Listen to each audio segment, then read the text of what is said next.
We are celebrating the 25th anniversary of the Family Violence Prevention Center and Advisory Council. The Family Violence Prevention Center was founded in 1999 by an executive order under Governor Bob Taft. They promote awareness, intervention, and prevention of family violence in Ohio.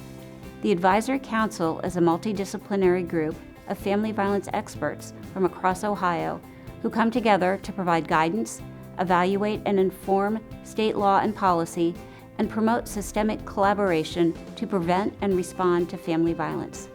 In celebration of the 25th anniversary, we spoke with past and current Advisory Council chairs, as well as OCJS directors and Family Violence Prevention Center administrators, asking them to reflect on the history and the achievements of the center and the council and the work that still needs to be done.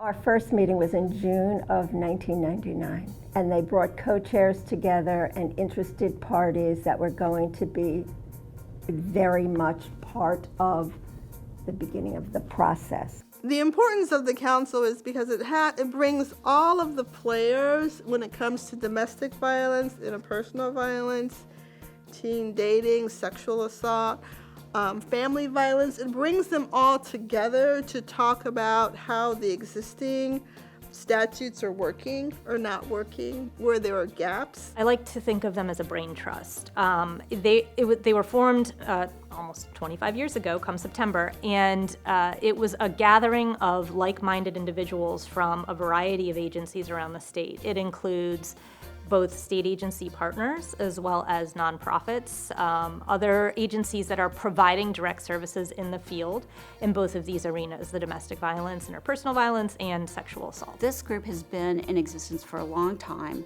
They have done a lot of policy work, they've done a lot of material development work, best practices work. It is made up of all different types of professionals from all geographical areas. So we can really look at the issues of intimate partner violence and all related issues involving from that different perspective. I think the uniqueness of the council is that you have this group of experts who are always meeting. You know, they meet all the time. They have the council meetings, then they have subcommittees, they have committees and subcommittees. And so to be able, as a director, to be able to just look to a group and to be able to get advice on the most pressing issues of the day in a particular area, it's something that you really wish you had in so many other areas. When I look back at the things we accomplished a lot. And this one I'm very proud of. And this is Amy's Law. And that was to create specific bail factors before a domestic violence offender was released. And we took all the lethality factors and made those factors for a court to consider. It was incredible. I think we all felt incredible. People were excited. First of all, you knew it was going to make people safer. When I joined the council, what they were talking about at that time was strangulation. And and it was last year that the Ohio legislature finally passed the strangulation bill. It was a long time in coming. Ohio is way behind nationally, and the council members just never gave up. It didn't happen quickly. We got it in, it was effective April of 2023, but it was over the course of 15 years that the council kept raising that as a significant issue. The first meeting I go to is actually the Barbara Warner Domestic Violence Committee meeting, but it wasn't named that yet.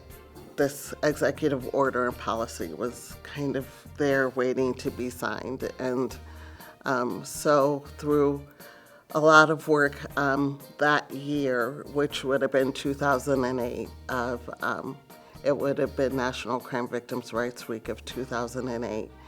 Governor Strickland signed that policy and the executive order into being, and we still have that in effect to this day. Members of the advisory council were instrumental in getting the marital rape loophole closed with legislation that was signed by the governor in May of 2024. When I look back at my time on the council and my time on the council, I'm just amazed because it's a group of extremely dedicated professionals who have spent like their whole career advocating on behalf of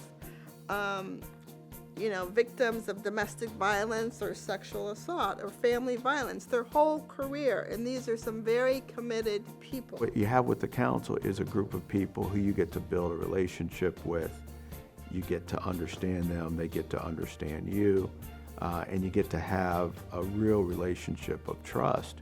And it's just a rare thing that any time you have a question about domestic violence, family violence, or even issues tangential to that, that you have this group of committed people who you trust and know they will give you good advice. As I continue to learn from all of these people, I like to affectionately call it a brain trust. And they are great resources when I have questions or I have things that I have not seen before. You know, I don't know how many other states have this kind of council and center where it's a one-stop shop for all of the key issues and answers. And we can't solve all the problems, but this group, they are so passionate, they sure do try.